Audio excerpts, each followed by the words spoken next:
to go live first. Here it is next.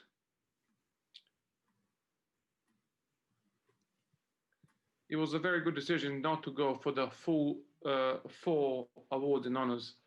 Well done for thinking that through.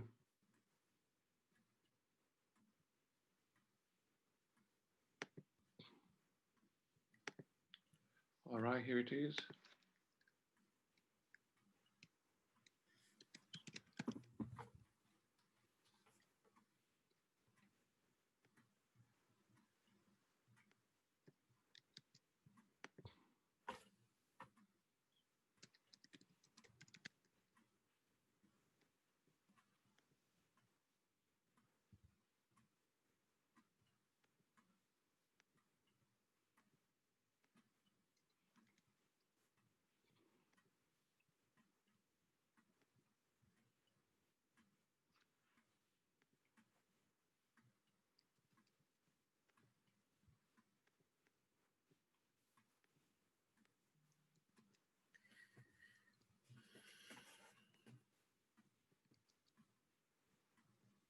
Is it Darren? Not too far. Oh, he's second. That's okay. No problem at all. No problem at all.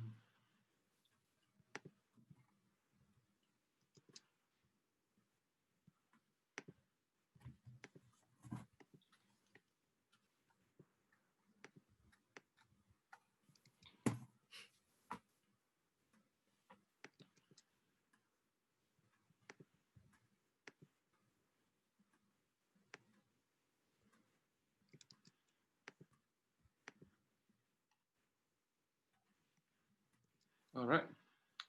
I'm preparing now to cross share. Give me a second. Settings. Okay, BUC News. Note. Scottish.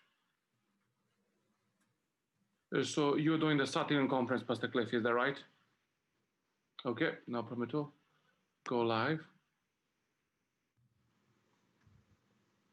And we are live. Okay, so very well welcome everybody. Facebook Live is now ready, and we're gonna let now all our friends in. Today we have a special edition of Awarness, and the reason why it's so special because it is a South England Conference e-camporee. And Pastor Clifford Herman, who is our SEC Pathfinder Director, he'll be your host for today. In case we don't know each other, my name is Pastor Dan, and I serve here in the British Union Conference as Youth and Pathfinder Director. Today we have 2 amazing presenters and 1 beautiful award and beautiful honor. So we just want to give you a little bit of information on that, and that is, first of all, is Seasons with Pam Catchpole. We know Pam so well. I think this is her 3rd time she's teaching for us. And we have Daryl Bullock, who is actually teaching our very new honor here in Southern Conference in British Union, and that is a human trafficking awareness, and that's something really important. I feel, and at the same time, we have one of the guys whose heart is 100% in this. So this is it. For everybody who is joining us, please let us know where you're from. Pastor Cliff, are you ready to take over? Sure. Excellent, Pastor Clifford. Oh, here it is. People are coming, and they're saying first few are saying hello. And we have people from UAE and which are from South Africa. We love them because they want to make sure that you know where they're coming from. We have people from Sheffield. Pastor Clifford, can you see somebody else?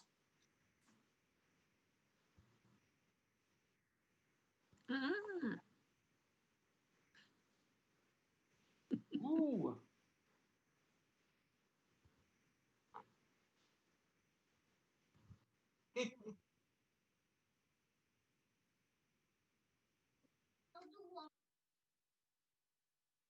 Lay down and try again.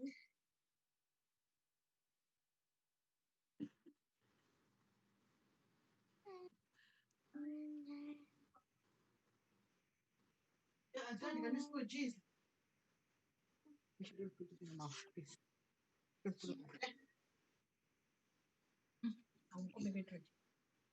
We want to say a special thank you to Botswana. As we always do, you need to know that Botswana Conference is actually our official partner, and that means that we produce the time zone graphics for them so they can join us without any problems. And so we just want to say a big thank you to Botswana, as we love having partners all the way there. And that's beautiful. Thank you so much, guys, for joining. Pastor Clifford, you need to unmute yourself if that's okay. All right, we have a couple of people here on the Facebook as well.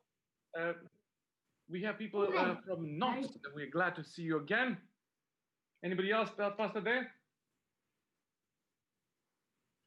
My name is Dylan, and I'm from UAE. Dylan, you're from where, sorry? I'm from Kenya, but I'm staying in the UAE. Oh, excellent stuff, Dylan. Thank you so much.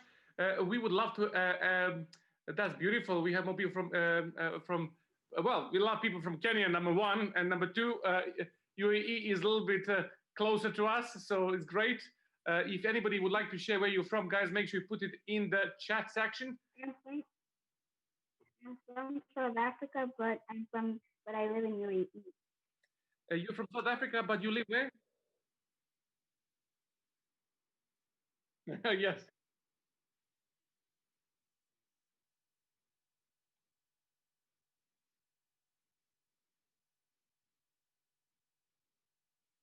We are almost ready to pray, Pastor Clifford. We have about 2 more minutes. We're going to do that. Guys, we have people from Dubai. We have people from a few more places here on the Facebook as well. So we just want to welcome you all once again, guys. If you had a birthday this week, just say yes. We don't need to know too much of detail because we want to. Oh, we have people from Zimbabwe. All right, that's beautiful, beautiful. Okay, so if you had a birthday this week, we just want to wish you happy birthday and every God's blessing as we celebrate our birthdays here in the Awarness. Also, in case you wonder why Pastor Clifford has that beautiful background behind himself, well, that is because this is right in the middle of the Pre for Starting Conference. And the Starting Conference is our largest conference in the Union, and we are very proud of the work they're doing there. Pastor Clifford, we want to thank you for your leadership and your team as well, because we know how much time it took to do this. And we know how much a blessing truly it is to all of us. Okay, we have people from United States. The state they're coming from is VA. Which state is that? Because I'm sorry, I don't know which is a VA. Virginia? Oh, good. Look at me. Very good. We love you guys. Thank you so much for joining. We want to remind you once again, guys, that all that we do here, we would love you to take photos and make sure you send them in because we share on Wednesday what's happening in the Awarness. And also for those who come in from the conference. Hey, Taco. Me and my family are camping outside in the garden. We love it.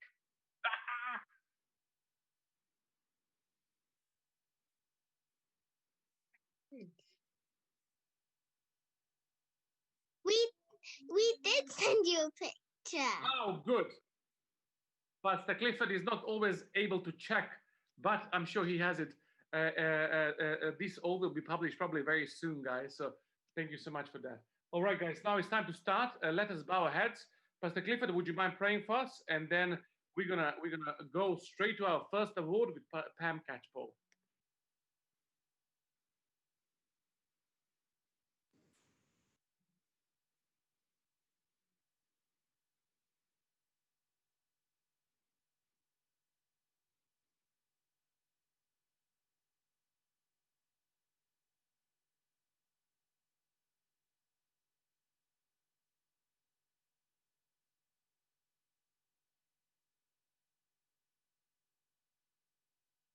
Amen. Amen.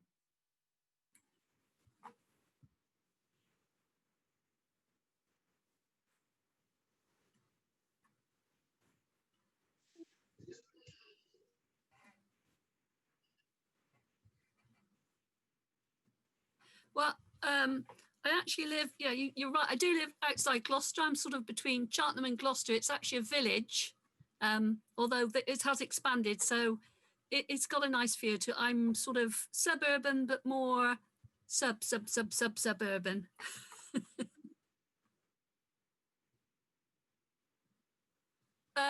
Well, this year it'll be 39 years. Next year I'll celebrate 40 years in Pathfinders.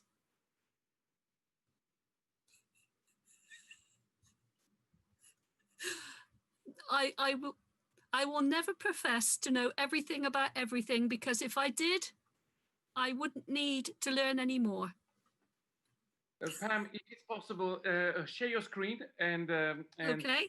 And because of the time today, we have 45 minutes for one award and 45 minutes for the honor, and we want to make sure that our Pathfinders get on time as well.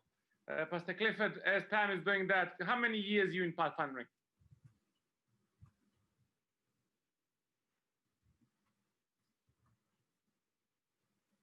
Wow, wow, well done. I wish I was able to do that. Right, okay. Here we go. And right. I need to find where I'm at. Excuse me, there we go. Okay, so I did introduce myself. I'm known as Auntie Pam to a lot of boys and girls. I'm an area coordinator for areas 1 and 2 in the South England Conference, which goes from Gloucestershire down to Cornwall. And I say I've over 30 years in Pathfinders, and I also was a primary and early years educator. So I've been around a while. So today we're going to be looking at seasons. Okay, so I'm going to ask a question first. It depends where you are, because I realise we've got people from across the world. What season are you in at the moment? Okay, so remember to put your reply up. What season are you in at the moment?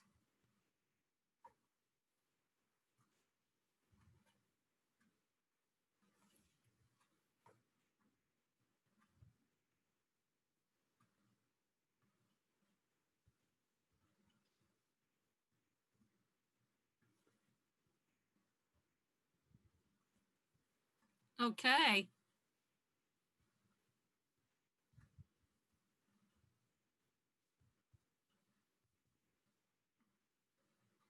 Okay, so we're all in different seasons around the world. Can you see from my background, I think I might be in summer. Okay, so thank you for your responses. Okay, so we're thinking about the seasons around the world. So I'm just going to put up what it is that we have to do, okay? So we're looking at Ecclesiastes chapter 3, verses 1 to 8, which talks about different seasons and different times. You're asked to illustrate it. Now, when you've illustrated it and you've done some artwork, don't forget to send it in. We'd love to see it. Okay? Identify the...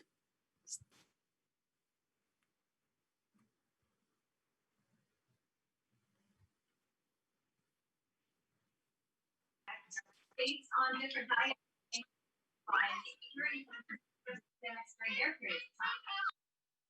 Okay, sorry, Pastor Huron, I couldn't quite hear you there. I don't know whether people had not muted their videos. Please, if you're not giving me a verbal response, you need to mute yourself so that we don't get cross. Yes. Get cross conversations going on. Okay. Okay. So I will be in the slides later on. You'll get some little pictures of things that you can do.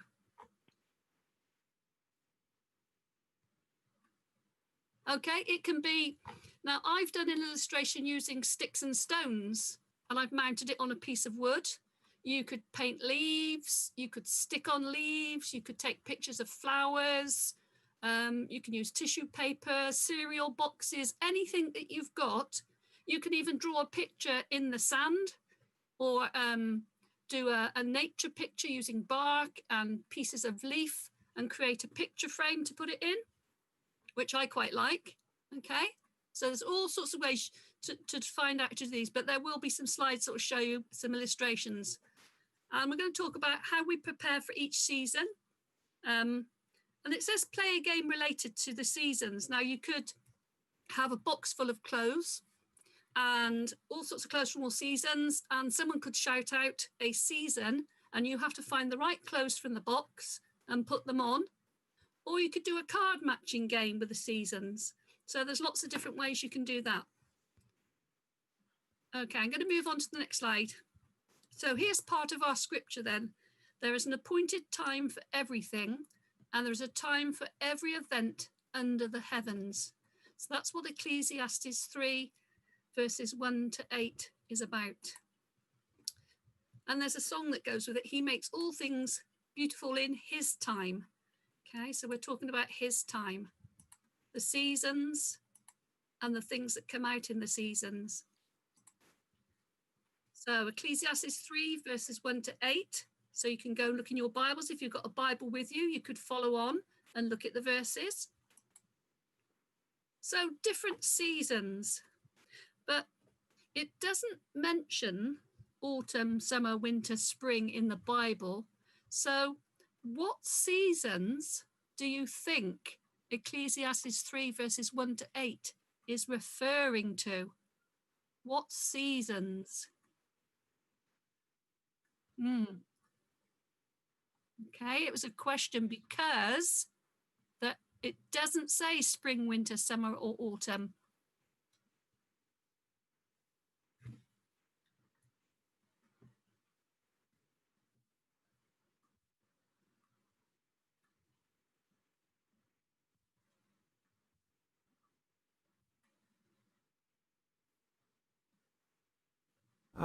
Spring, time to be born. Yes, anything on the Facebook, Pastor Dan, people are saying? A time to plant. There's a season for everything, a time to die. Oh, with various things that comes in, Auntie Pam. Yeah. Okay, so it doesn't actually say those words, but it refers to types of seasons in life, I think. And it asks us to look at Ecclesiastes 3, verses 11, which I looked at and I thought, how could I put that into words that perhaps might be more appropriate or better to understand?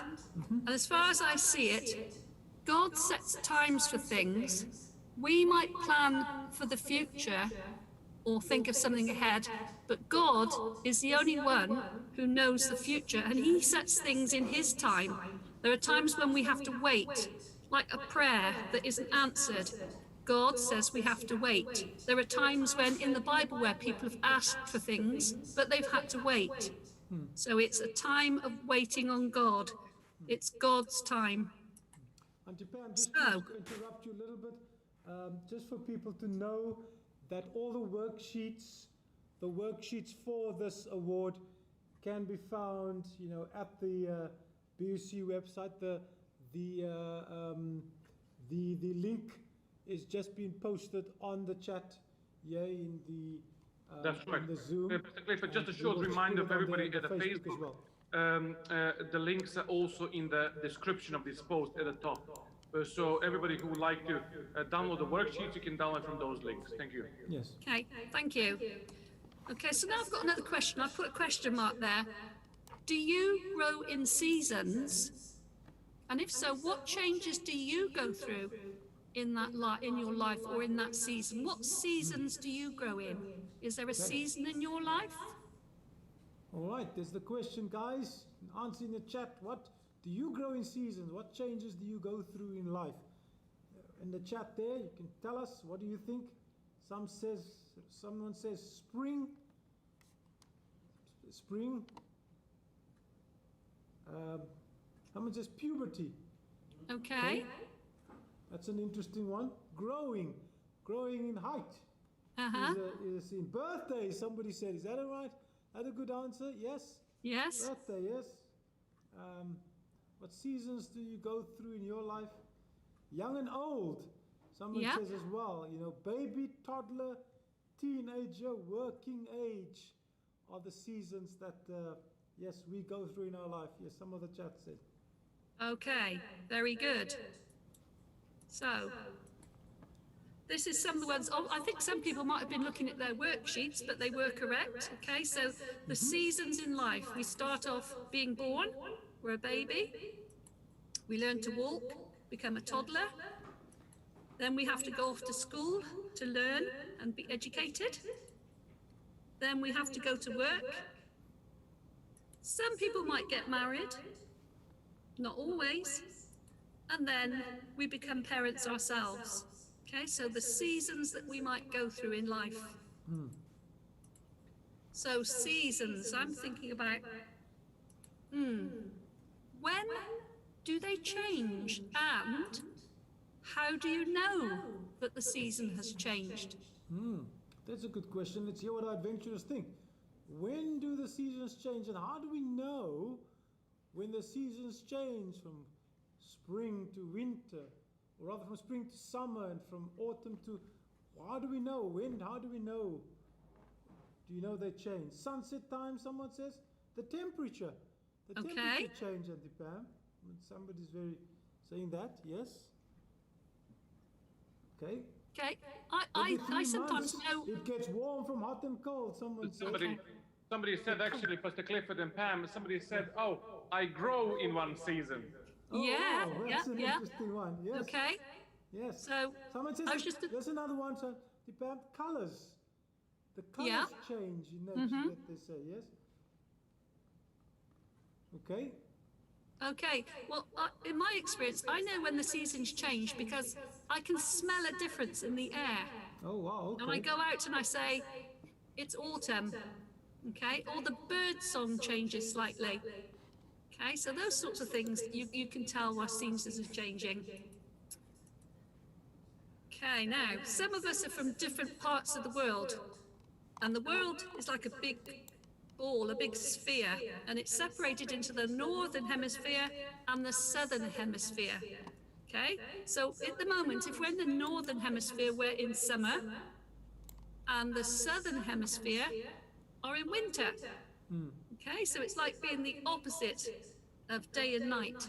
So we had some people that said that they were probably in a different season.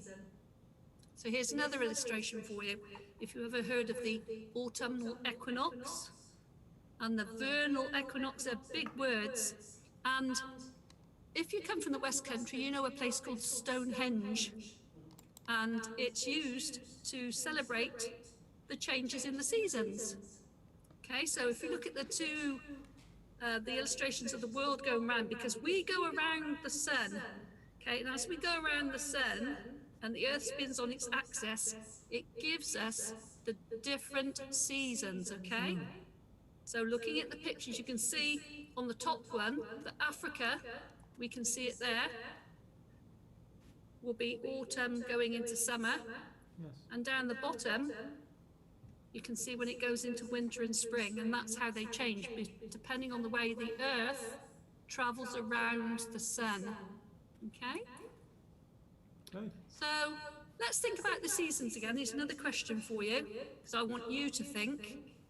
What changes do you see happening in the seasons? What changes can you see as the seasons change? Okay, what changes do you see happen in the seasons? I can answer. Anybody? Yeah, let they say temperature, Auntie Pam? They say Okay. Also, Pastor Clifford and Pam, there are people they're saying colors change. Colors, Yep. yes. Also, we have on Facebook, we have an amazing group on Facebook, just to let you know, guys. Oh, wow. They're saying as well, not only colors change, they're saying as well the length of the days change. Yep. Yes. Okay, that's Yes. quite significant. Yes, somebody says the leaves fall down or the leaves appear. Change. Okay. One season the leaves falls, another says the leaves reappear. Okay, yeah, so that helps us to know the difference in the seasons. Very good. And maybe something more obvious, of course, is it's the temperatures of the certain areas would dramatically change. Some of them a little bit change, some of them dramatically. Yes. Okay, very good.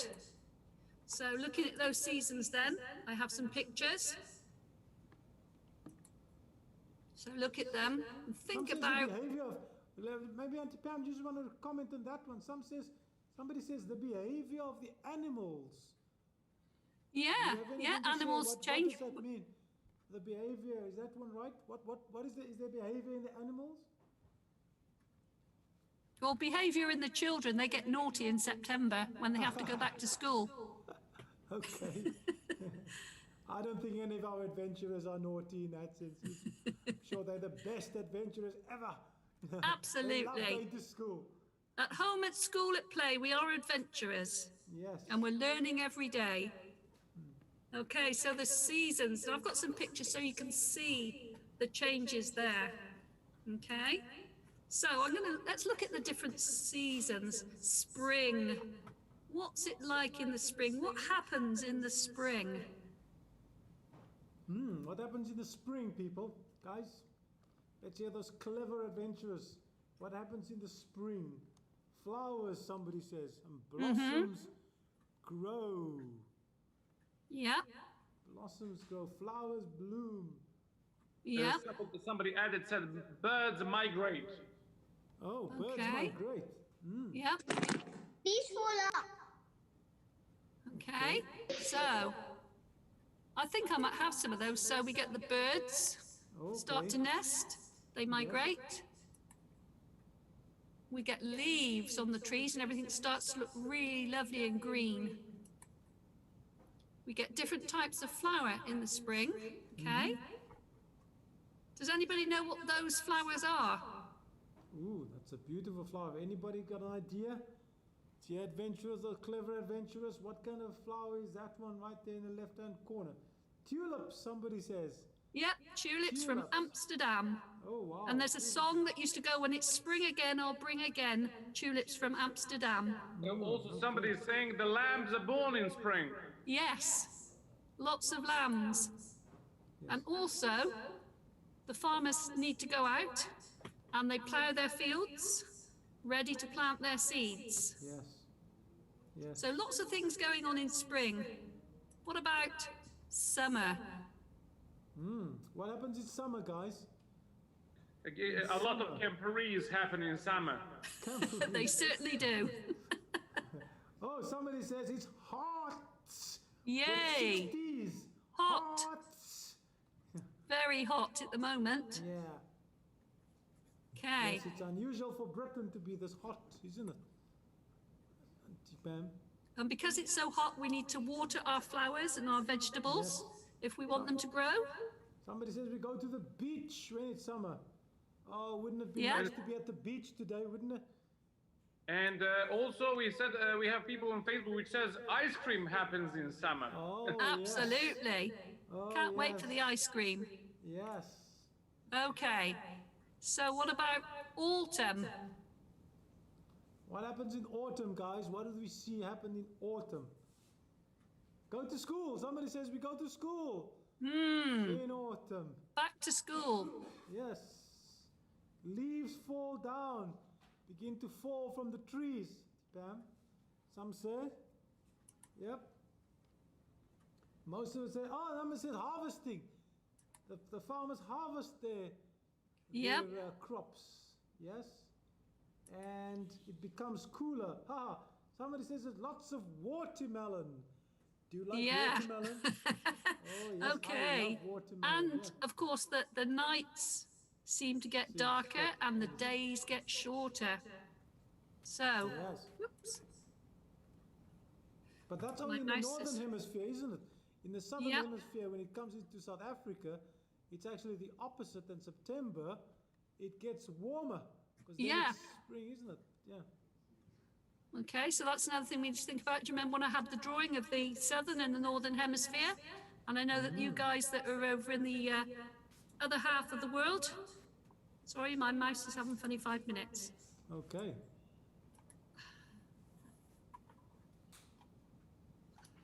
Naughty mouse. It wants to hibernate. Oh, And as you mentioned hibernation, somebody on Facebook actually says animals are preparing to go to sleep. they are. So be friendly to hedgehogs in particular. Hedgehogs are becoming a rare species because they're losing their habitat and the weather is changing. So it's a good time to build a hedgehog house and an insect bug hotel so that they can hibernate safely. Okay, winter. All right, guys, what happens in winter? Some already started that and it says it's snowing. Some says snow. Okay. Snow and cold. We wear warmer clothes. says winter. It's cold. The animals are in hibernation in winter. It seems like everybody goes in hibernation in winter. Somebody mentioned Christmas, Auntie Pam. Okay, yeah, okay. That's valid. Christmas, yes. I always remember winters when I was a child because we had open fires and hot chocolate and open fires in the winter. Mm-hmm. Come home from school wet from being out in the slushy wet snow that had melted. Somebody says winter reminds him of the flu season. Uh-huh.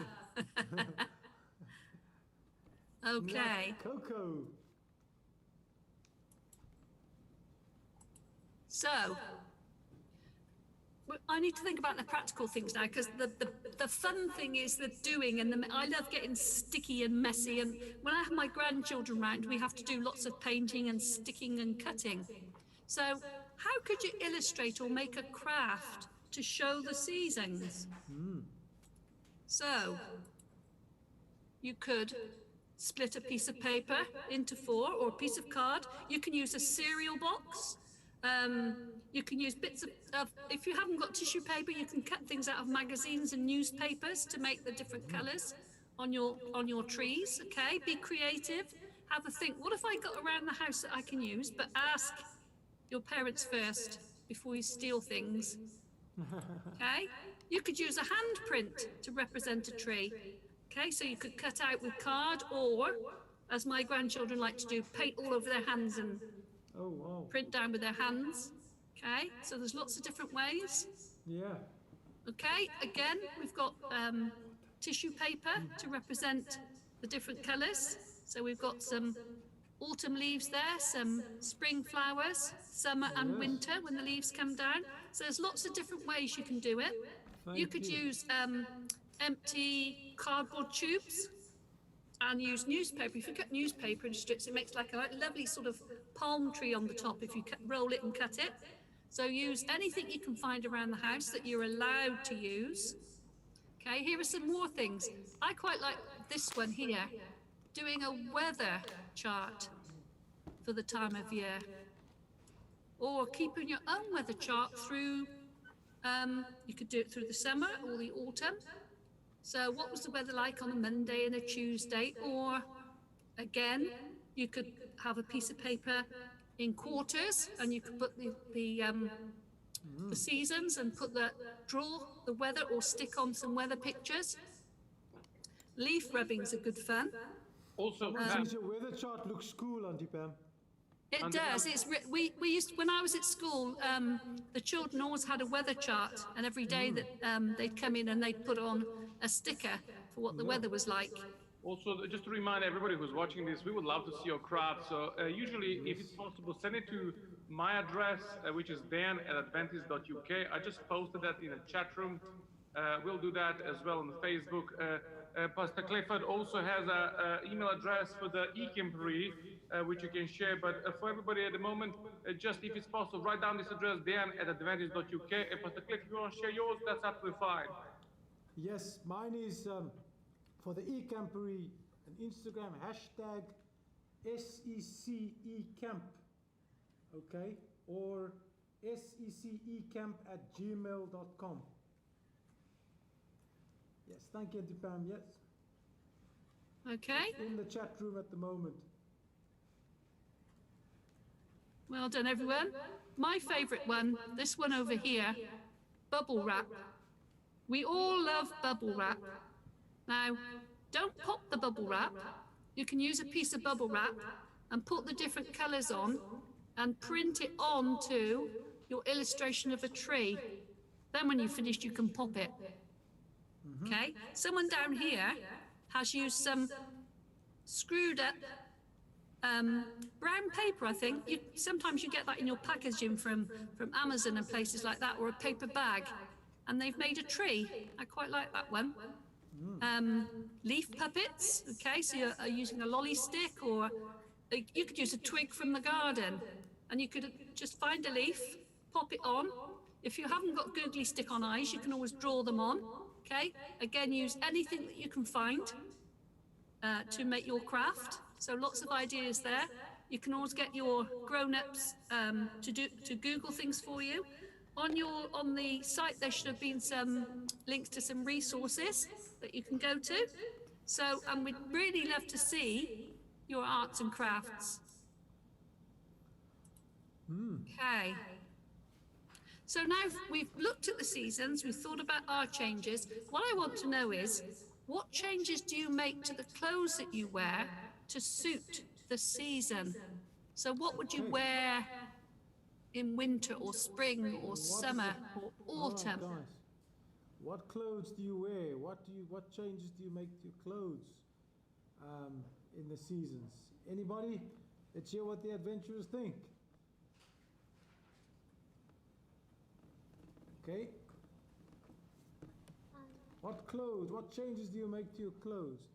Winter is warm clothing. Auntie Pam, tell us what kind of warm clothing do you wear? You know, t-shirts and shorts for the summer. Boots and coats are the types of clothes. Summer vests and slippers and summer shorts. Winter scarf and blankets even. That some people are saying. Okay. Yes. Jumpers. Okay, Yes. that's another way you could illustrate the seasons, is taking a picture of yourself dressed for each of the seasons and make a montage. That would be a good one. Okay. Thank you. So, my mouse is being funny. So we have some pictures now to illustrate.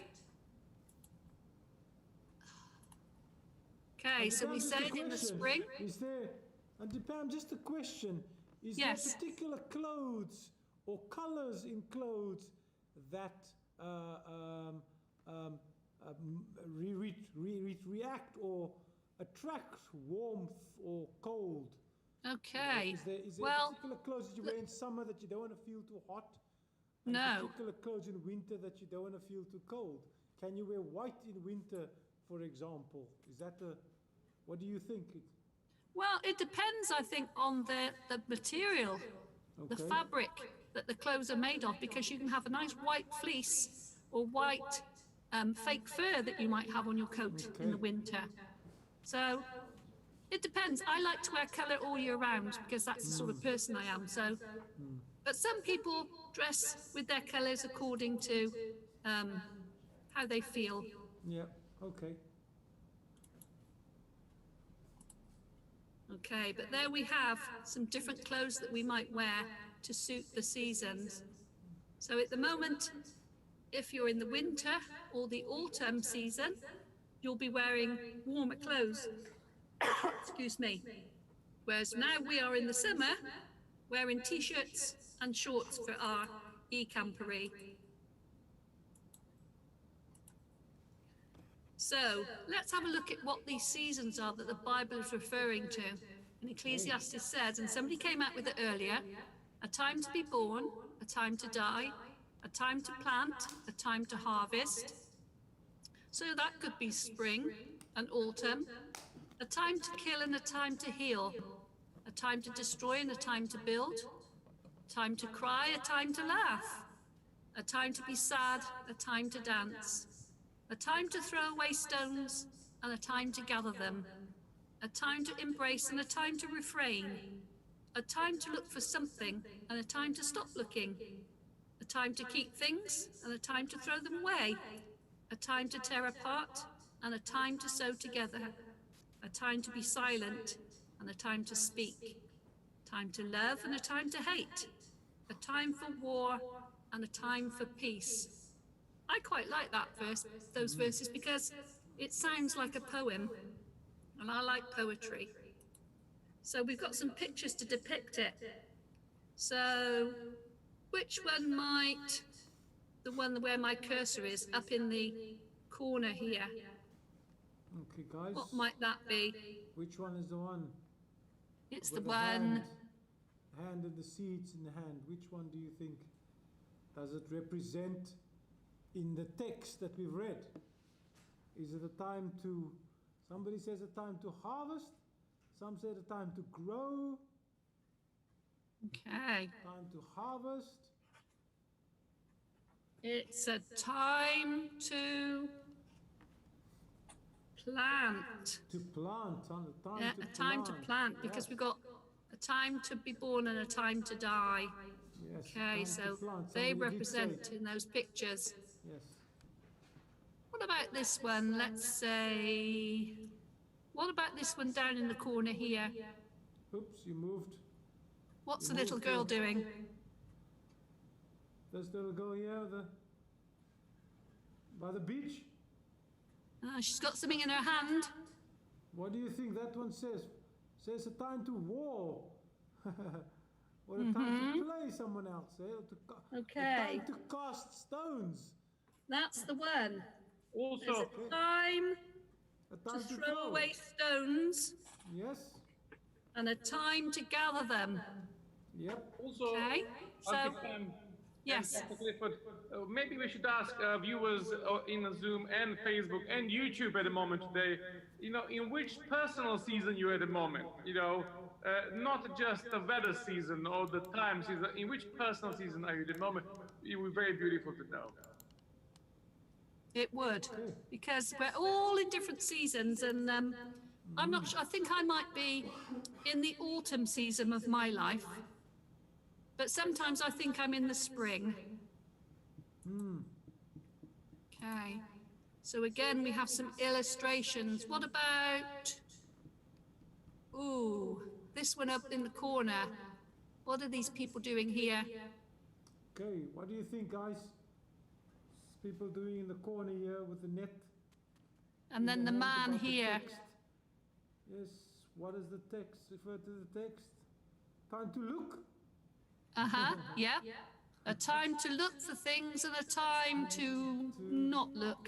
To not look. It may be it's no use looking because we won't find the solution. We just have to wait on God to tell us in His time what the solution might be. So it's a bit like I said earlier about the prayer where you're looking for something or you're asking for something, but you have to wait. So you have to stop thinking about it and wait for God to pass it on to you.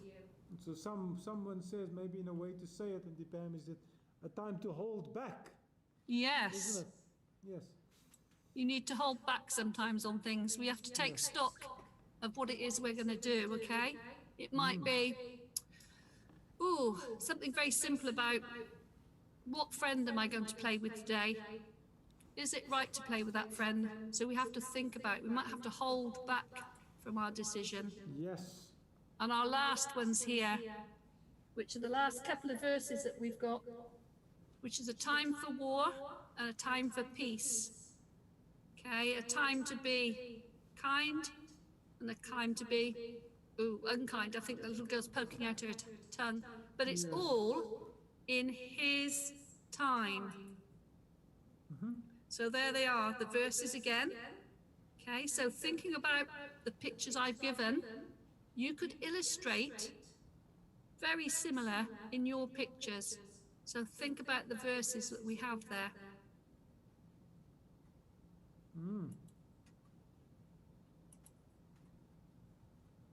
So let's come back to the first verse, which says, there is an appointed time for everything, and there is a time for every event under heaven. Now, in the Bible, there were a couple who wanted a baby. Can anybody remember the name of the couple who wanted a baby? Can anybody remember? I think in the Old Testament, of those who wanted a couple who. Can anyone remind me? Because I can't quite remember who it was. Abram and Sarah, somebody said. Okay, yes. Okay.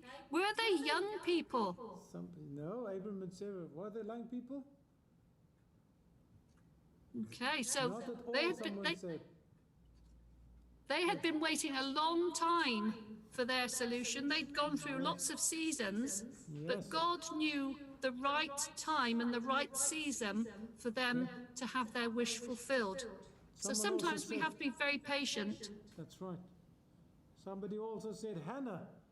Yeah, Hannah. Hannah. Yes. Okay.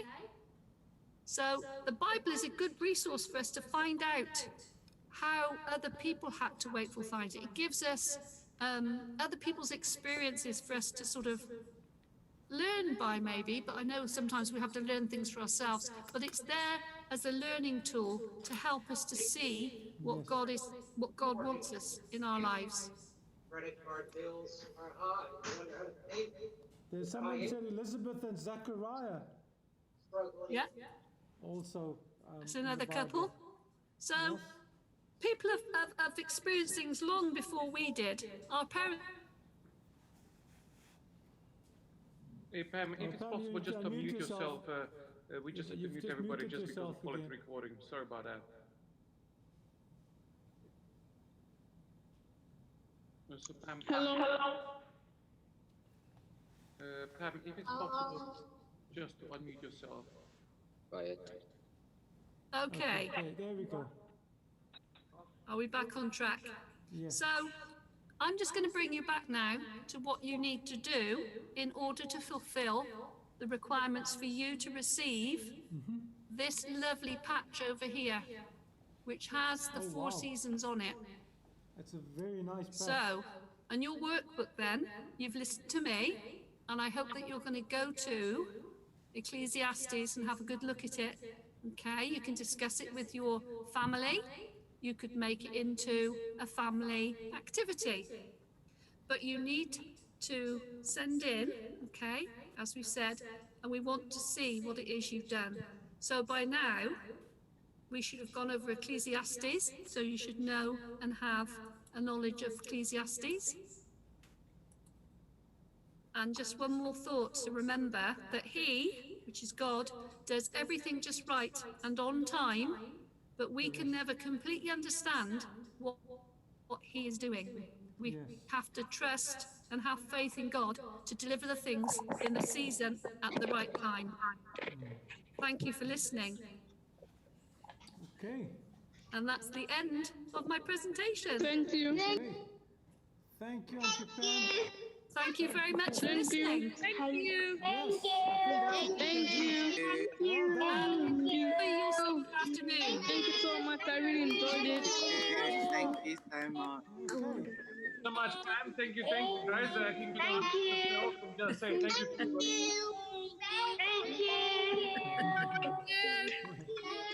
Thank you, everyone. We love you guys. Thank you so much. Well done. Let's give a big clap to Auntie Pam. Thank you, thank you. And a clap to everyone out there for listening and spending time. Yes. And enjoy. Thank you, Auntie Pam.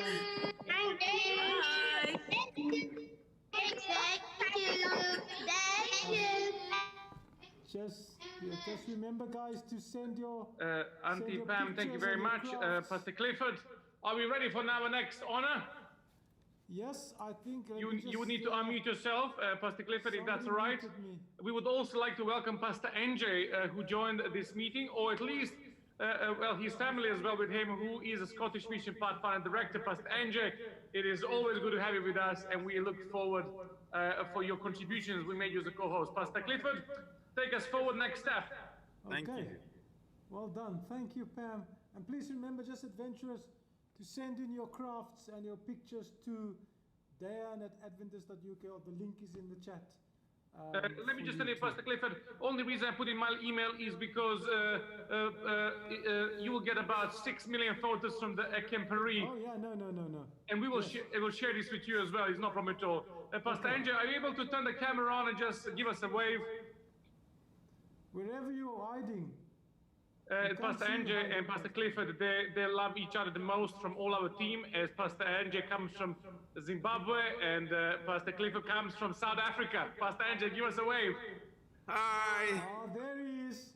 I've been serving this afternoon, so yeah. There But he great is. to join you guys. We love your outfit as well, Pastor Angel, because Sabbaths are very busy. And you need to know that Pastor Angel had a holiday this week, and I called him only 15 times. That's all it is. Yes. That's good. So All right, Pastor Cliff. for some to have a holiday, Pastor Dan.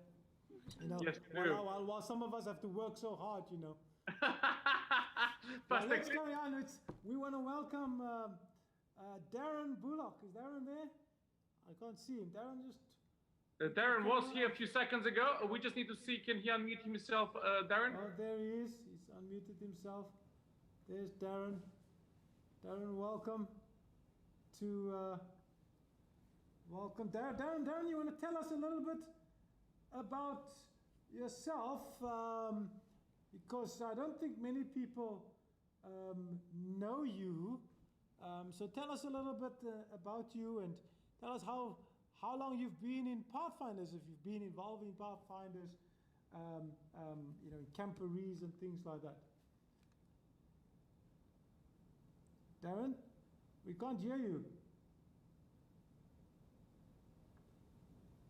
He's when he puts that finger, he just says 1 minute, please. Is that right, Darren? That's right. Okay. Very good. Yes, Welcome. now we can hear him. Okay, thank you and welcome everyone. Pastor, thank you for the opportunity. So how long have I been in Pathfinders? Let me be really honest with you, okay? This is the first time I've actually ever put a neckerchief on. Whoa. So I need you to tell me, have I done a good job? Can you see me here? Yes, you did. Also, Had uniform inspection. Pastor NJ reacted very violently there. He said, ooh. Also, I just want to say, Darren is one of the people who is very important to us, as he produced the South England handkerchief as well. So, so we thank you for that, Darren, and we love your Pathfinder scarves, and we need to say it looks good on you. Thank you, guys. So, Actually, let me say, Pastor Dan, just to add that you produce the scarves, but you also, if you look at the T-shirts that we're wearing for our e-campery, Darren was also responsible in helping us producing those T-shirts. So that's where Darren is, and so even though he doesn't wear a scarf sometimes, he's very much involved in pathfinding and producing some of the things for pathfinding, and we appreciate what he does for us there. thank you. Okay, so shall we begin? I'll just share my screen. Yes, Darren, if you do that, and Pastor Clifford, if you wouldn't mind praying for us as we start Yes, this of honor course. as well. All right, everybody, let's close our eyes. Welcome, Pathfinders. Let's pray. Jesus, thank you again for this time. Thank you for the moment we can share and learn and learn from you. Bless Darren, bless the equipment, bless everything, Lord, so that we be blessed by what he shares. In Jesus' name, amen. Okay, good evening, everyone. Some of you may actually know me from actually serving ice creams and waffles at certain camporees, and unfortunately, this one we can't do that this time. So, but I do have something. Can everyone hear me? Okay. We can hear very well, Darren. If it's possible for you to go just a full screen on your PowerPoint presentation, that'll be great as well. Oh, I'm so sorry. It's no problem at all. It's no problem at all. That's better. Excellent. Thank you. Thank you. Okay, so this is the very, very first premiere of the Human Trafficking Awareness Honor. I've really been involved in the anti-trafficking world and space for a little bit. So today we're going to give you an opportunity to learn about anti-trafficking or human trafficking. There's going to be quite a bit of statistics today, so you're going to have to pay close attention. But I think we have something exciting and interesting that if you pay good attention, and you do some really good work after the session, then you may be in for a treat. At least 7 people. I know there's a lot of people out there, so I'll share with you a little bit. So I'm going to go through, this is the worksheet which some of you may already have downloaded. Oops, let me just... So this is the badge that you will earn.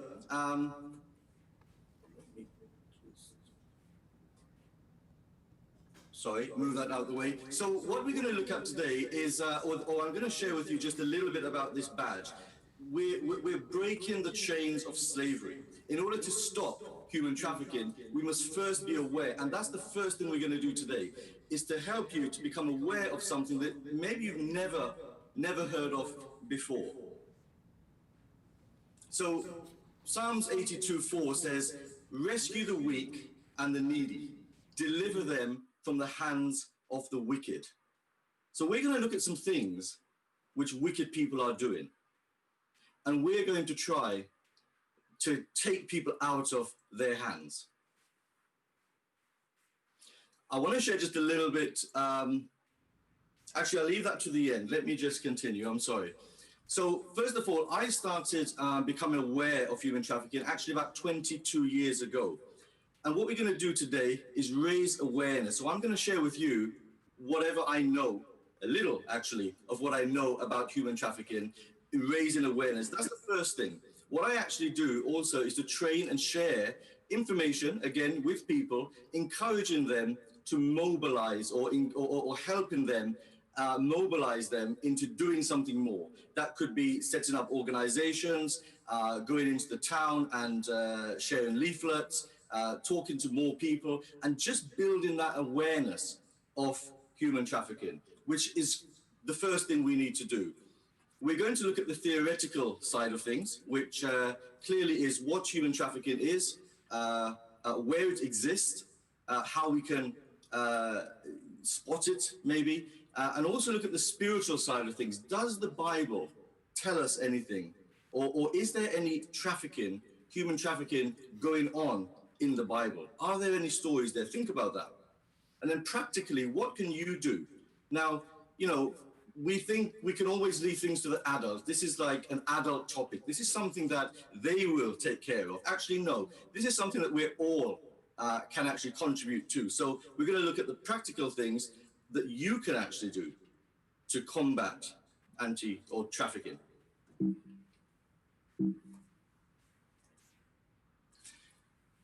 So this here is the first thing I want to show you. I should just show you these actually.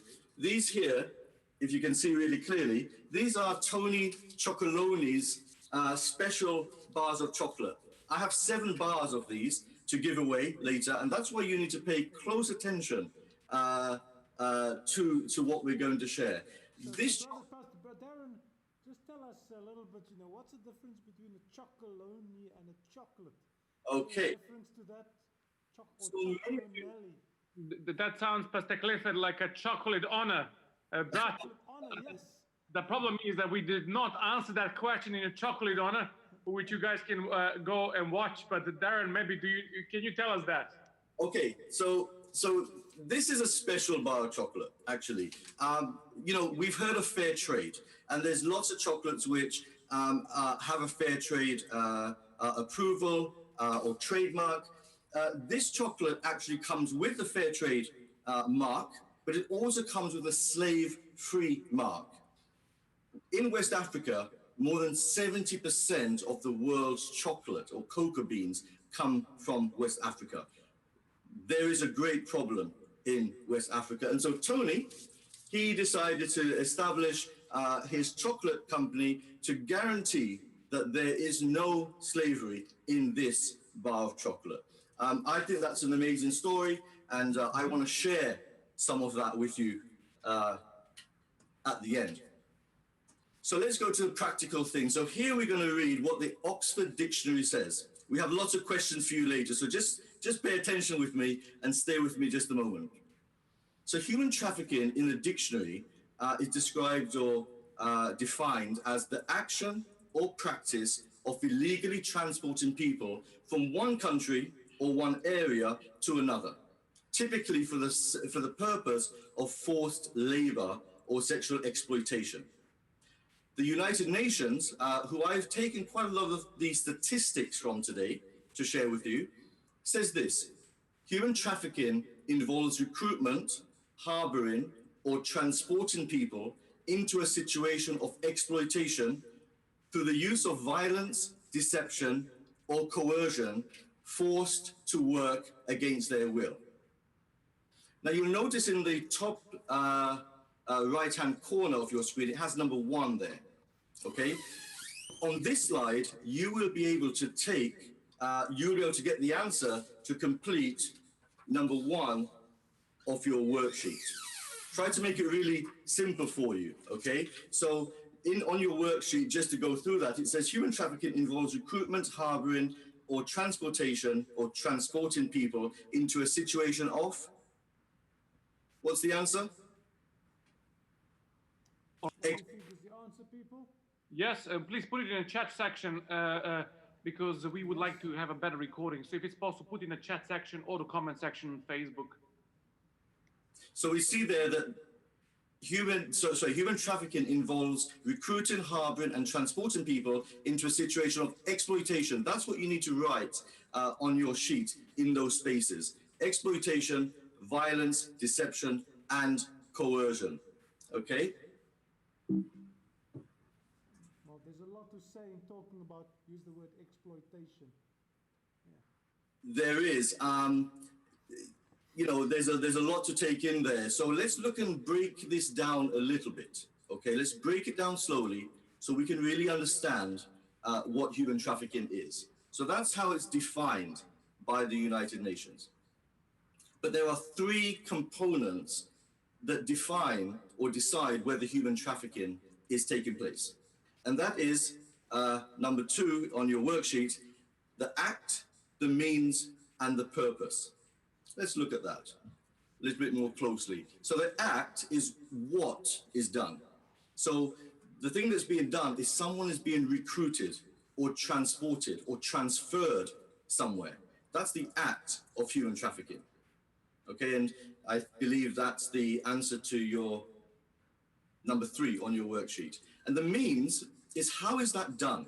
So that's done through a threat, force, coercion, abduction, fraud, deception, abuse of power, or vulnerability, or giving payments to people who are in control of the victims. There's quite a lot there. So this is your number 3, and this is the how.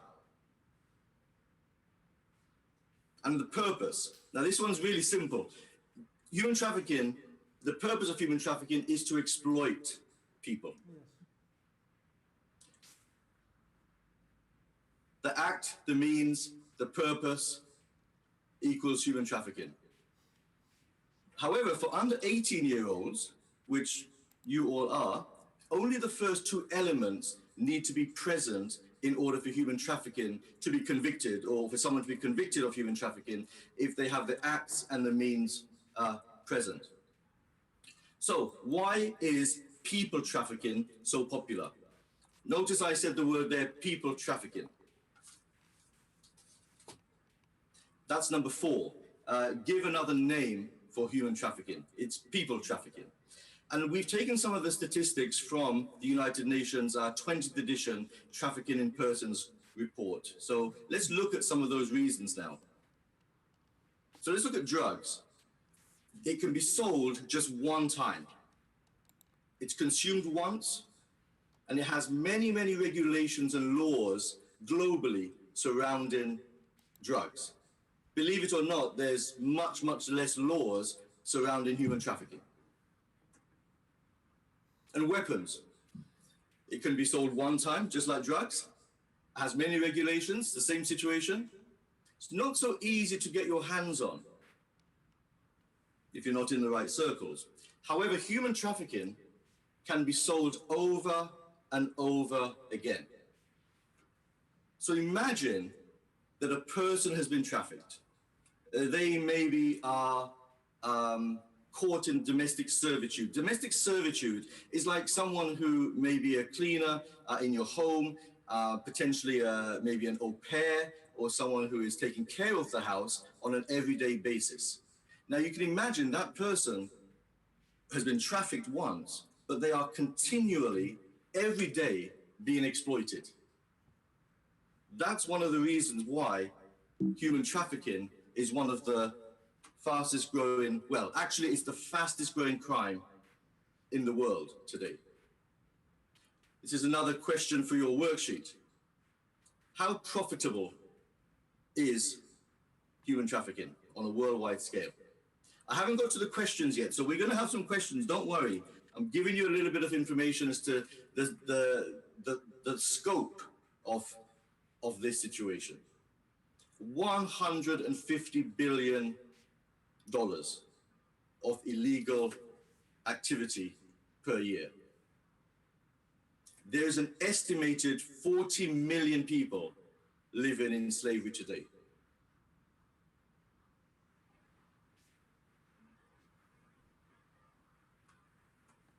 Don't forget to look in the corner there. This will help you answer questions 9 and 10.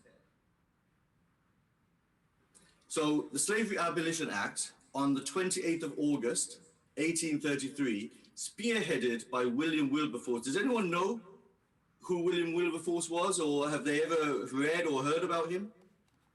Okay, maybe ask some folks, what do they Yeah. think? Anybody heard of William Wilberforce? Anybody want to share that a little bit? Where have you heard of him? You can probably guess what he did from the slide, but does anyone know anything else about him? Somebody heard from the Caribbean history class. They've heard. He's a person who had tried to abolish slavery, someone said. Yes. He was a politician here in the UK, and he spearheaded. So he didn't do it alone, but he certainly invested the majority of his life to abolish slavery. And just a few months before his death, before he died, in 1833, that bill went through Parliament. And a year later, in August 1834, it came into effect. And on that day, supposedly 800,000 slaves in Africa and the Caribbean and Africans in the Caribbean and South Africa were freed. So that was a really important thing with regards to slavery that took place. Those are two dates that I think we need to remember and pay attention to. Something that someone did and spearheaded so long ago is affecting a lot of people today.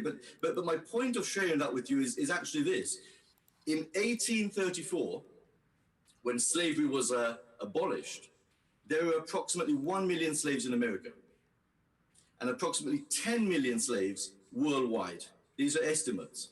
Yes. So at the time that slavery was abolished, there were approximately 10 million slaves.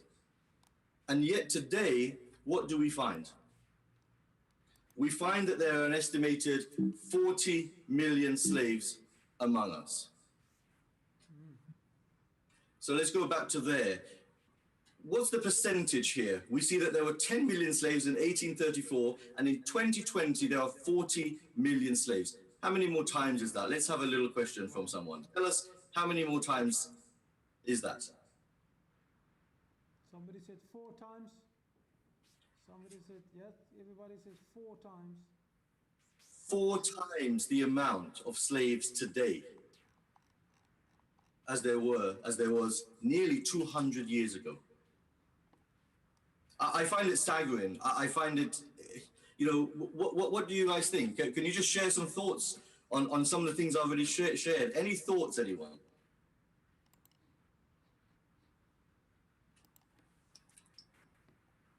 You can ask any question. Somebody says pretty sad. Very sad. And it's getting worse. Somebody said earlier they didn't realize that slavery was still legal today. They thought that's been long ago. Didn't realize that it's still happening. In actual fact, it's only legal in some countries. Many countries or some countries don't actually have a bill against human trafficking or slavery. On a whole, internationally, I wouldn't say it's legal, but it's amazing that this is happening right under our noses. And we'll see some of the places in a moment where slavery exists. And it really does exist, in our towns, maybe on our streets, in every country in the world. So these are 2 dates I wanted to share with you because I want you to, remember these days. These are opportunities. On the 2nd of December, this is the International Day for the Abolition of Slavery. That's a really important day to remember. Maybe it's an opportunity for us, for you as a Pathfinder group to go into your towns and tell people something about what you've learned, what you're learning today. And also on the 30th of July, this is every year. So this is an international day. This is a World Day against trafficking in persons, human trafficking. So this was just last week, actually. Wow. So where do you think these people are hiding? Can we have any ideas? Where do you think all these 40 million slaves are? Where do you think people, where do you think the people are? Anybody guess why? Where they're hiding? Some says India, North Korea, rural areas in rural countries. Somebody says Romania, Sudan, Syria, China, Africa, some says. Concentration camps. Ooh, the chat is just bubbling over with ideas. America, Venezuela, Ukraine, Brazil, North Korea, America, somebody says, Africa. All absolutely correct answers. That's where they're hiding. They're hiding, but actually, my apologies, they're not hiding. You know, these slaves are in plain sight. They are around us. And that's the thing we're going to look at today to see, you know, we'll have a little bit more understanding as to where they are. And I would say, you know, you shared with me countries, but we find them in the cotton industry. We find them in the garment industry, in the factories all across the world. Seafood industry, construction industry, the car wash industry, and beauty salons. And I've just picked some of the industries which I want to share with you a little bit today. Cotton picking. India is the largest producer of cotton, but the United States is the largest exporter. Now, why did I share that with you? What happens when a country like the USA exports all their cotton to places like India? It drives down the price. And when we drive down the price of anything, what happens? What do we do with the people in India, in Bangladesh, in Asia, in China, who are now picking by hand this cotton? What happens to their pay? It goes down, right? It goes down, yeah. Cheap labor, someone says it gets late, it's lower. So now we need more cheap labor. And how do we get cheap labor? Any ideas? We exploit people. Exploit, yes. We traffic more people. But we need cheaper products. This is the cycle we have. So here's a question for you. How many cotton balls do you think it takes to make one shirt? Not a t-shirt, a shirt like what I'm wearing today, one of your Pathfinder shirts. How many cotton balls do you think it takes to make just... Cotton balls do you think, guys? Yeah, you can choose from 10, 50, 350. Some says 350. Others say 50. Most says 350. Some says 500. 10. A lot of people says 200. Somebody made... So it's sort of balanced between 500, 350. So 350. Okay, I was a little bit quick there. It takes 350 cotton balls to make just one shirt. I don't know if that's surprising to you. That's very surprising to me. That's a lot of cotton balls that someone needs to pick. If you're in Asia, you'll be picking it by hand. If you're in America, you'll be picking it with combine harvesters. In America, you're getting cheap products which you flood the market with, which encourages trafficking. Here's another question for you. How many miles of cotton does it take to make one shirt? The same. Miles of cotton. Okay, there's a question for you people. How many miles of cotton does it make? Some says 110. Mostly some say about 200, 110, 85. Oh, it's all over the place. There are lots of answers. Mostly 200, 110. So I think I put the larger numbers maybe to throw you off a little bit. I mean, if it was 200, it would be a crime that every shirt we wear had 200 miles of cotton in it. So it's not as much as 200. Okay. It is 57 miles. Wow. That's still worth a moment just to consider that when you put a shirt on, you're wearing 57 miles of cotton. 350. That's amazing, Darren. Think about 57 miles of cotton. Wow. Okay. It's crazy. Here's another question. How many liters of water does it take to make that same shirt? How many liters of water do you think, guys? Some says 2,700 liters. of water. 2,200, some people say. 1,600. 1,600. We are talking the 1,600 is the guess. okay. So we are talking from watering the cotton plants, which cotton needs a lot of water. So we're talking from watering the cotton right through to washing that cotton once it's picked, and there's a lot of water that's needed there. So here we go. 2,700 liters. Wow. And I want to just share with you how that works. So an Olympic-sized swimming pool will have 2.7 million liters of water. And I don't know if you can imagine an Olympic-sized swimming pool is quite a bit bigger than maybe your local swimming pool that you go to. This is a 2.7 million liter water in there, which is enough water to produce just 1,000 shirts. Wow. Think about how many shirts sit in the shops that you go into. Think about how many shirts you have at home across all of your family members. Just share with you a little bit about the garment industry. Again, in the textile industry, similar, well, it's the same as cotton. Let's ask the question, what does it take to produce a pair of jeans for $6? £6. Do we stop? Do we stop and think about these things? I was blown away just as I was putting this presentation together to know that actually there are more than 100 people that touches one single pair of jeans. Wow.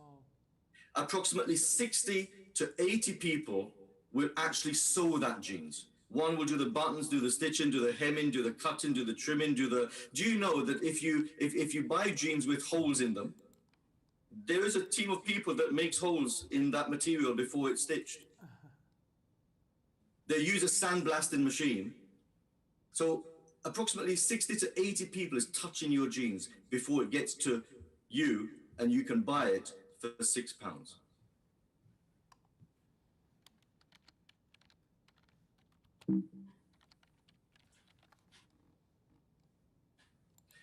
The seafood industry. China is the largest exporter, Norway is the second, and Thailand is the third. And I want to share with you a little story here. So often, people from Cambodia, they go over the border to Thailand in search of work.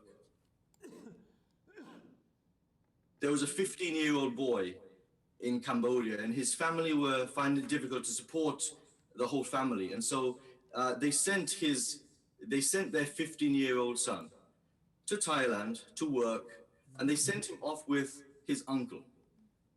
Just days after arriving in Thailand, the boy found himself on a ship off the coast of Thailand fishing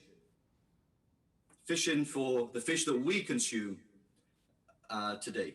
So he found himself there on the boat for 3 years. He didn't see any land, and he didn't see any money.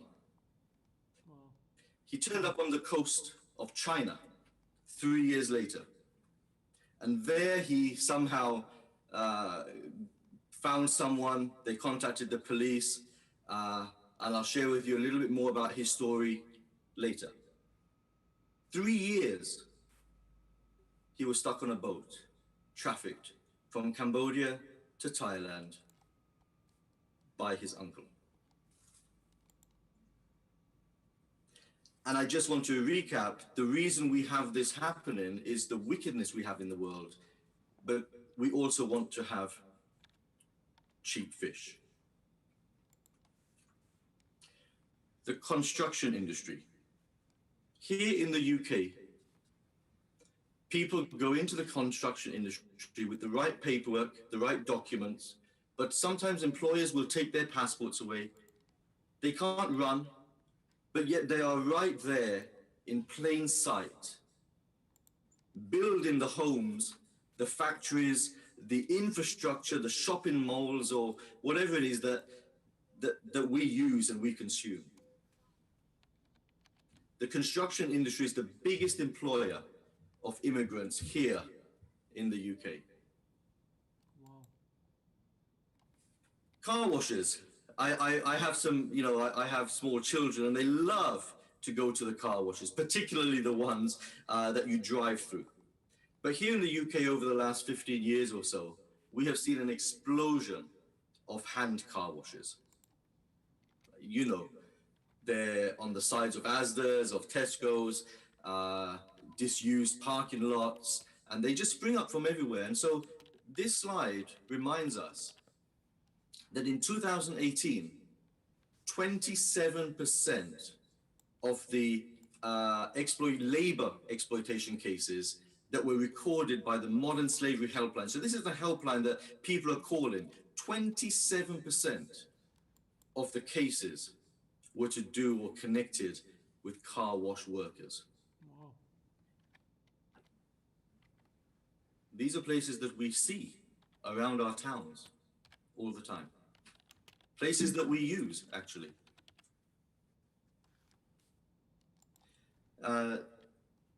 Just lastly here, beauty salons. I chose to share these with you because they are places that we go to, or maybe our parents, and we see them in town. What does your £10 manicure really cost? I came across this article just in January this year. The advert said, best nail bar in town. Some of you may be from Peckham. In Peckham, there was a small nail bar. It was run by Vietnamese girls doing manicures, pedicures, whatever. On a Thursday afternoon, 20 police officers raided that little establishment. They arrested 3 individuals and they were charged with human trafficking violations. There were 4 girls that were taken away, given medical help, treatment, and advice. They had been trafficked from Vietnam. Pathfinders, I hope I'm sharing with you things that I'm choosing to share with you things that you're going to see, on your travels as you walk through town, and it doesn't mean that every salon you see, this is happening, but it's just to give you an idea that this is right in our towns. It's next door to us. It's in our high streets. There are places that we use. And so the way that we can really combat some of these things happening is to be firstly aware and to open our eyes and to see what's happening and to make good choices. We must choose our money, where we put our finances. And so this is why I'm sorry. There's a lot of information here, and it's a lot to take in, actually. So here's some statistics for you. Human trafficking is the 3rd largest criminal enterprise in the world. 3rd after drugs and weapons. But it is the fastest growing business. It's a whopping $150 billion industry a year. It exists in every single country, and that doesn't mean people are being trafficked only from every single country.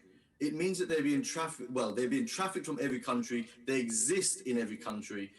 Because we live in a first world country, as I've shared with you, we are not exempt to the human trafficking issues that are happening.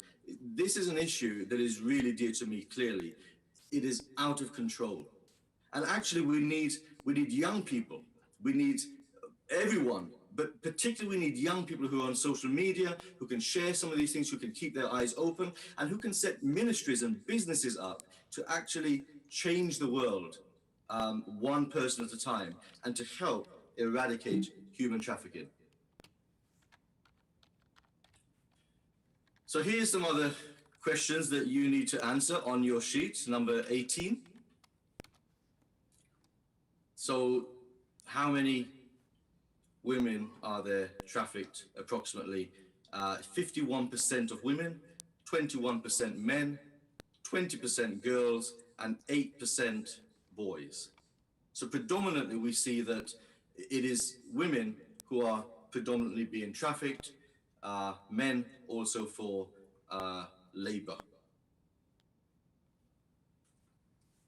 63% of identified traffickers are men, and actually, surprisingly, 37% are women. Wickedness does not separate men and women, and 43% of victims are trafficked domestically. Now, this is really important because some people, again, we think we just go to faraway lands and we bring everyone here into the UK. In the UK, 43% of all human trafficking or trafficked victims are actually from the UK. That's quite staggering. So, it's in every country, no exception.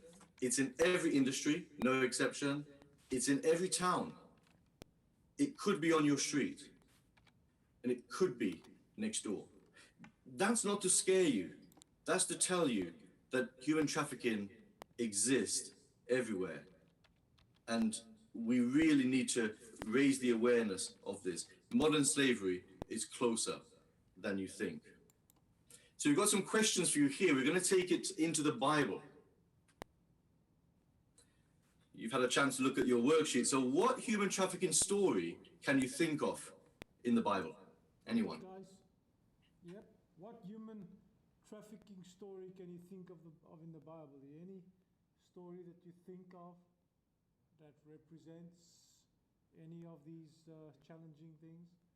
Joseph with his brothers. There's an example, Darren. Yeah. Well, that's the one I was looking for. Okay, so we can think of, guys. If lots of people said Joseph. Some say Naaman, the little girl from Naaman, the servant girl that worked for Naaman. Okay. Some say. Okay, we're going to look at Joseph today. And in Genesis chapter 37 to chapter 50, we find the whole story of Joseph's life from when he was being trafficked to his death. And we're going to focus on Genesis 37, which is the part where he was betrayed, he was trafficked, and he was sold. So this is what, Pathfinders, you need to read this section. I want you to familiarize yourself with Genesis 37 particularly. But as you look at Joseph and as we talk about him, you may actually want to read on a little bit more. It's always good to have a good context and to see what happens after Joseph was betrayed, trafficked, and sold, of course. And many of us know that, but I'm just saying, take the time to read a little bit further and familiarize yourself with the whole of Joseph's story. So here's some questions for us. The first question is, who sold Joseph? All right, there's a question. Who sold Joseph? Some said his brothers. Okay, you know the story very well. Yeah. So, his brothers, okay? Next question. Where did Joseph live before he was sold into slavery? Okay, guys, there's a challenge for you. Think about it. Where did Joseph live before he was sold into slavery? Anybody know? He lived in a home. He lived in Canaan. A lot of people said Canaan. He lived with his mom and dad. Canaan. Yep. I was looking for the place, Canaan, but it's interesting, and I like, he was living in a home. He was living with his mom and dad. He was living with his brothers. He was living with his family. And there we found that he was sold into slavery. So Canaan is the right answer. Who was Joseph sold to? Who was Joseph sold to? Somebody said, yes, the Ishmaelite traders. Ishmaelites. Somebody says the Potiphar. The Ishmaelite traders. The traders, yes. Yes, Ishmaelite traders. We have the Midianites there, which is the same kind of people, I think. So that's right. And how much was Joseph sold for? Okay, there's a challenge, guys. How much money was Joseph sold for? 30 pieces of silver. Some says 20 shekels. 30 silver shekels. 20 silver shekels. Which one is correct? 20 pieces of silver? Don't confuse with how Jesus was betrayed, okay? That's right. This was 20 shekels of silver. That's right. Our next question is, where was Joseph taken? These are pretty simple questions for you guys. Where was Jesus taken? Where was Joseph taken, guys? To Egypt. Lots of people, that's a very simple question. Of course he was. He was taken to Egypt. Yeah. And Joseph was sold again to who? We heard the answer earlier. Joseph was sold to who? To Potiphar. Some says to the king. He was sold to Potiphar. Yes. That's right. These are lessons, as you read the section, chapter 37, these are lessons that I just wanted to share with you that we can take out of the Joseph story. So jealousy can really ruin your family. I mean, Joseph's brothers really ruined the family, didn't they?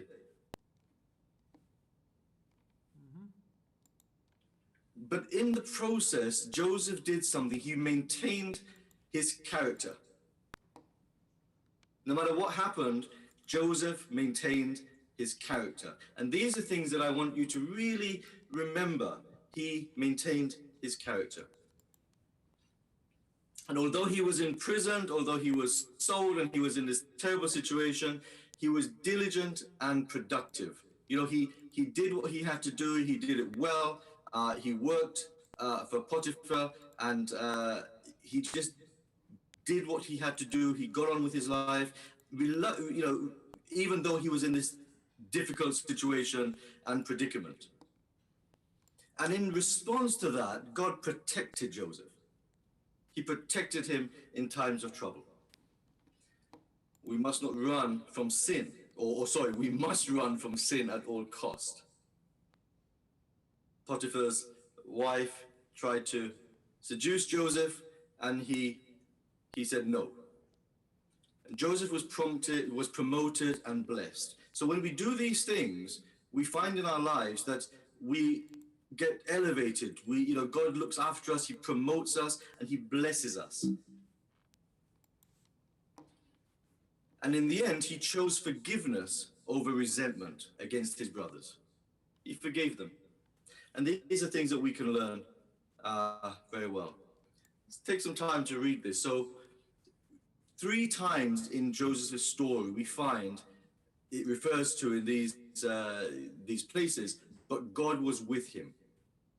Okay, so we find that God was with Joseph, and it reminds us that no matter how terribly we are treated by others, sold, betrayed, falsely accused, maybe just someone did something to you at school, in church, in your family, let's not forget that God is with us. And with God's presence, he can carry us through all those difficult times. Even now, we're in a difficult time with COVID, with lockdown, with the situations going on, and we all have different stories. We all have different experiences with that.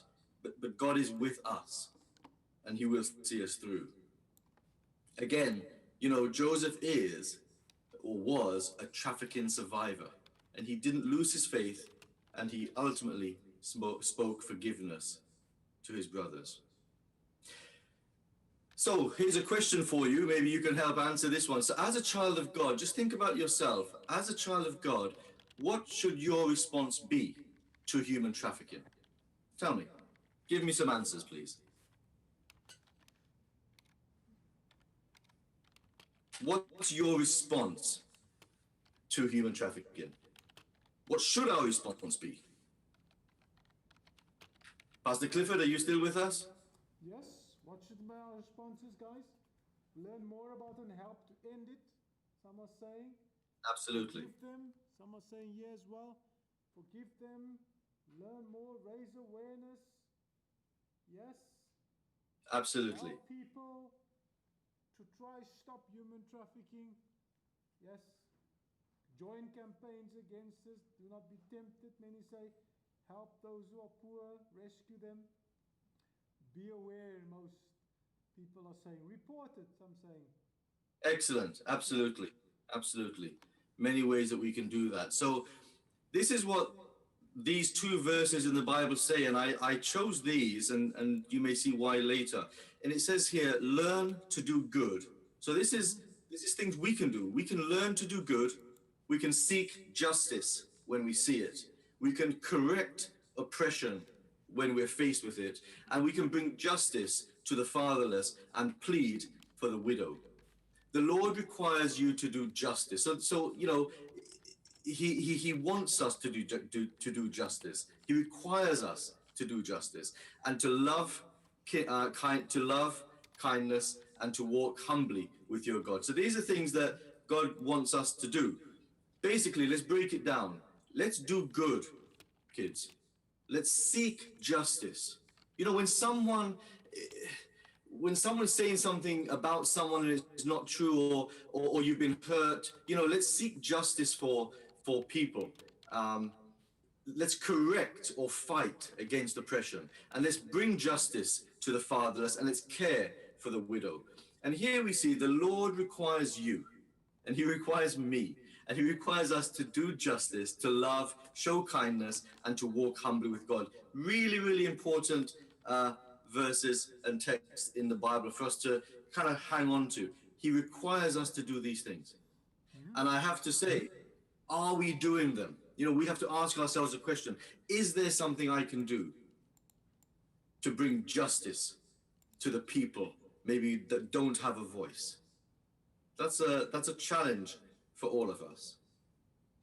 So let's look at the practical things we can do now. So many of you may have a social media platform. The first thing, as we're doing here, is just to share some of the information we've learned. We may find articles online, we may find stories that we can share through our social media feeds. Also, as part of the worksheet, we actually produce this leaflet. Okay, so you can. This is one of the practical things that's actually on your worksheet. So basically, these are the leaflets. We're suggesting that you could print these and you can drop them door to door. In actual fact, that's one of the requirements under the practical section. So you do need to do that if you want to receive this this honor and this badge. Okay, you can talk to somebody about what you've learned. It doesn't have to be the whole presentation, just something small that you think, you know, this is really stuck in my mind, you know, and I just want to share this with one person. If you share it with the right person, it may get shared with hundreds more. And so never underestimate the little that you can do, you know? Sorry. So, many of you, you've got to do something on this slide. Many of you have phones. Maybe you can take just a second and write this number down. You need to write it down on your forms anyway. But this is a number that's worth having on your phones. This is the UK contact number. Now, if you're watching us and you're not from the UK, search for the human trafficking hotline in your country. And if you can't find one, you know, you need to call the police if you see something happening, or if you find yourself in a difficult situation. Report to the authorities. Other practical things that we can do, of course, is to pray for God's protection. Something else which I showed you earlier were these chocolates, the fair trade mark. So on the back, you can see there's a fair trade mark there. Many products will have that. And so it's always good to look at the labeling of things that we purchase. When you're buying clothes and goods from retailers, check to see if they have a Modern Slavery Act statement. That's really important because now if a business is of a certain size, they must have a Modern Slavery Act. That basically explains that they are trying to eradicate slavery within their supply chain. So let's say Waitrose, I bought these, we were given these chocolates by Waitrose, actually, and they do have a Modern Slavery Act statement. I approached them just yesterday, and I asked them if we can have some of these to give away to you guys, and that's what we'll be doing. And they have a Modern Slavery Act, so it's really simple to find out if people have this in their businesses. Okay, and when you're making those larger purchases, you know, maybe you're talking to your parents about buying you something a little bit more expensive, something large, maybe a new bike or something. Maybe it's like 100 or 200 pounds.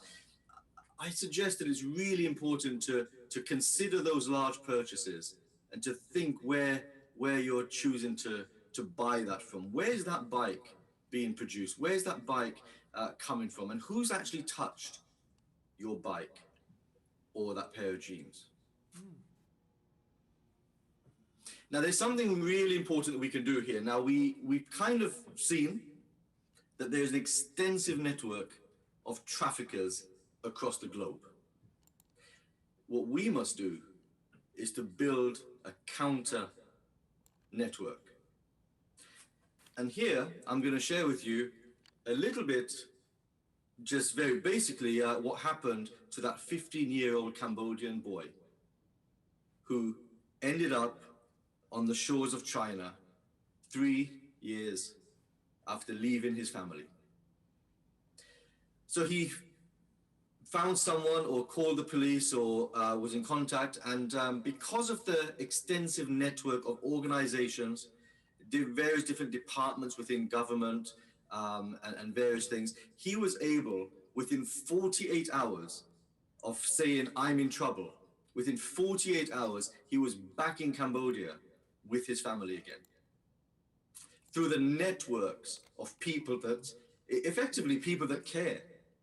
There are numbers of organizations that's helping people. And so I think there were about 6 organizations involved with repatriating this 15-year-old boy from China back to his home within 48 hours.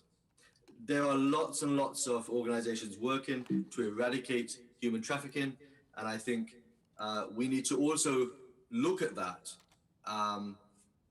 Here, I want to share with you, in the UK, just last week, Thursday I think it was, the week before, 2 brothers who trafficked and held a young woman in slavery were jailed for 30 years in total between them.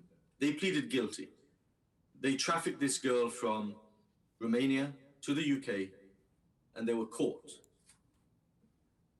They were jailed, they pleaded guilty, but we see there IJM, International Justice Mission, actually, International Justice Mission. They were involved in that whole case, and they were able to help and assist just this one person to be back home with her family. And that's current, that's right, that was last week. You know, so there's lots of stories. Here we see a range of organizations that's working within this space. Recently, I didn't say earlier, I've set up my organization called Modern Day Crimes to raise awareness and to help to be involved in this. You're either on one side or the other. You're either part of the problem, we are either part of the problem, or we're helping by raising awareness and being part of the solution. So just want to share with you what I did, you know, in my ministry and business. It was last year I attended an anti-trafficking conference in Bangkok in February. And as I sat, as I listened, it just became really obvious that, you know, I needed to do something. And so I made a decision at that moment that I was going to do my best to make my business and my ministry slave-free. I returned to the UK. I quickly came across this Slave-Free Alliance organization. We registered with them, and they are working with me. We are still working together towards a slave-free supply chain. What that actually means is that, you know, all the scarves that we produce, all the sashes that we produce for you, anything that we may produce in the future, even your garments, your t-shirts that you're wearing today, we have sourced them from companies who have a modern Slavery Act statement. So we're being diligent in who we use and who we don't use. We're making choices, choices that affect our business, affect my ministry, but it also affects, clearly affects the people who have made those products. And I no longer want to be involved in these things that help people to be exploited. Where there is exploitation, where there are cheap products, where there's exploitation, you will find human trafficking. So just consider and bear those things in mind. Just in closing, just a few moments, one of the questions on your worksheets is, what would you say, let me just read from the worksheet. If you could scream a message, of hope, of love, concern, and compassion, just a few words to all those people worldwide that's held captive in slavery, being trafficked. I forgot one statistic. Every 30 seconds, someone is being trafficked. That's approximately 500,000 people per year, and that's an estimate. I would probably suggest there's more than that. So if you could say just a few words, maybe you can write it in the chat now. Tell us, what would you say? What's your message to all of these people? Some says God bless you, He loves you, God loves you, some are saying. Some says leave everything to God. Okay. Help is on the way, some say. Love one another, victory in Jesus. Some says the Lord will set you free, God will protect you. Some are saying as messages to share with others. You know what my message would be? Something, I would probably say, I'm doing something to help you. And as much as it may not be personal to that person, I want to say, but I'm doing something. And I want to say to you today, make a decision to do something for this cause. That's all we can do. You can pray. You've said, God is in control. Bless you. He'll see you through. So these are my final thoughts to you. You are the future of this world. And the decisions that you make today will absolutely influence what you do later in your life. So what I'm saying is the decisions you make today about where you buy your clothes, whether you take this issue seriously or not, or whether you can do something, the decisions you make today will influence your life later and forever. My prayer for you is that you do better than I have done, better than those before me. We've just got to stop leaving it for the next generation or leaving it for someone else. So my prayer for you is that you will do better than I have done. And choose industries to go into that will enable you to do this. As you grow, as you make decisions in life, as you choose your career path, choose industries that will enable you to do good, seek justice for those who need justice, correct or fight against oppression where it exists, and bring justice to the fatherless, care for the widows, and remember, walk humbly with your God. Okay. I just want to go one more minute, half a minute. One of the points in the practical section on your worksheet, it says produce a short presentation